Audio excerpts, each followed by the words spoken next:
Now we're going to the right. So we get rid of this. Okay, let's go back in here. Algebra 2 Ryan High School teacher Cristóbal Ceseñas moved to America with his family when he was 13 years old.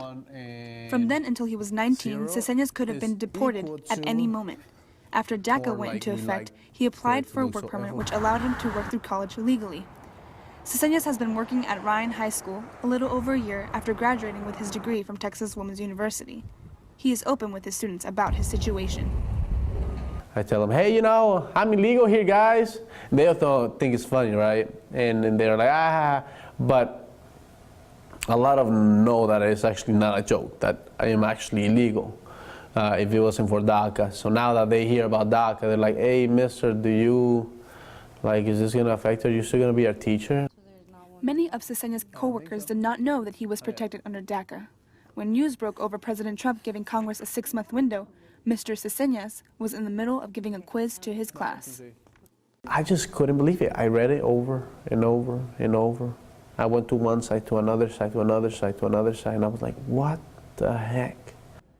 Political science professor Valerie Martinez-Ebers explains why President Trump needs Congress to make a new plan to move forward. He wants the Congress to make some sort of a law, which, if they could do it, and I hope they will, would make it a permanent thing, so it wouldn't be subjected to whoever wins the presidency and how they feel about this issue. Because it is an executive order under President Obama, many see this as unconstitutional. But if Congress passes a bill, it would carry the weight of the legislative branch behind it. Meanwhile, Ceseñas has to think of what his next move is if lawmakers do decide to take DACA away. My parents do ask me, hey, Chris, do you have a second plan? Do you have a plan B when you are out of a job?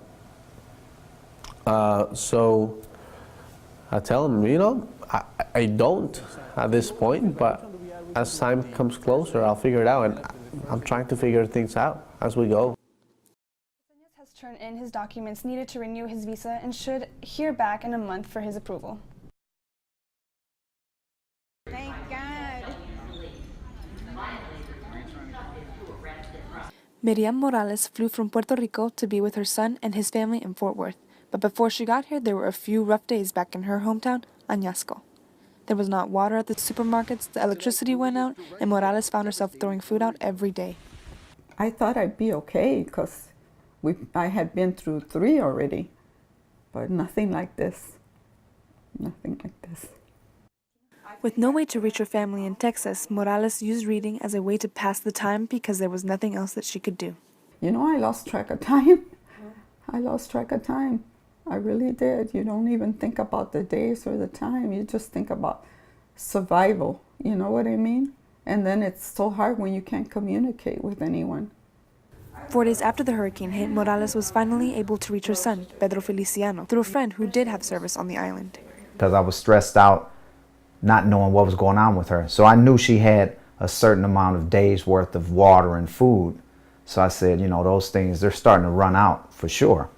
So that's when the nervousness and the stressfulness started to come on. With knowledge that Feliciano had from the military, he knew this was going to be a big storm. Feliciano would talk to his uncle, who works as a pilot for the government, to think out the logistics of getting Morales out of Puerto Rico. After a few days and minimal communication, it was all laid out for Morales to come to the States. The news shows bad stuff, so we were worried.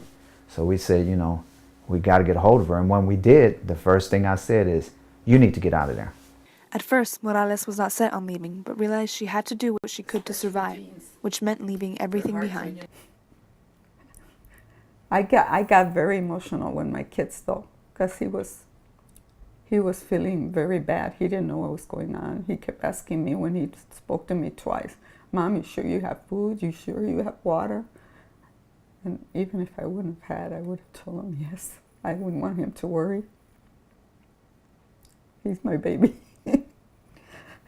She only brought 1 suitcase and 1 carry-on with her from back home. Before she left, she was told to pack for 3 days, but it looks like Morales will not be going back anytime soon. The average TAM student graduates with about 60 college credits. Senior Garrett Gu will graduate with well over 100. People over here are pretty capable, and that really pushes you to, you know, actually try to be the best of yourself. To his peers, Gu is known as one who can put a smile on your face, even if he's not having the best day. Well, in China we have this saying, you know, I hate to bring like foreign idioms into here, but we have this saying, beyond the mountain there are more mountains. You know, at times we tend to like compare ourselves to each other, which has its benefits and its drawbacks. Gu shared how he has rented out a practice room to scream at the top of his lungs when he is stressed. At the end of the day, Gu knew he made the right choice for his future. I just went to the preview with Garrett, and after the preview, I asked what Garrett thought about it. Garrett said, "Mom, this is the program exactly for me." When Gu took the placement test as a sophomore in high school, he tested into Calculus 3. When he came here to McConnell Hall for TAMS, he was most excited for the higher level math courses. Academically, he is smart, but it's very interesting because actually when he was little, he didn't look smart at all. He didn't start talking until he was almost 4 years old. Now, Gu knows 3 languages. He's humble. He's accomplished a lot, but he's not the type of person who needs to be in the spotlight. He is content with just kind of making his contributions behind the scenes. So I think his humility is one of the things that really stands out in my mind about him. Gu has applied for early action at UT Austin, MIT, and a few Ivy League schools to study computer science where his credits are guaranteed to transfer. But after I came to TAMS, I started getting involved with, you know, community service and leadership. And I feel like TAMS has been a much more fulfilling experience for me as a student than Allen High School was. The transition from a high school with more than 4,500 students to 373 at TAMS is allowing Gu with more opportunities as a student leader. Be very happy to be himself. So that's the most important thing that I feel I'm proud of my son. So. With NT Daily TV, I'm Briana Castenon.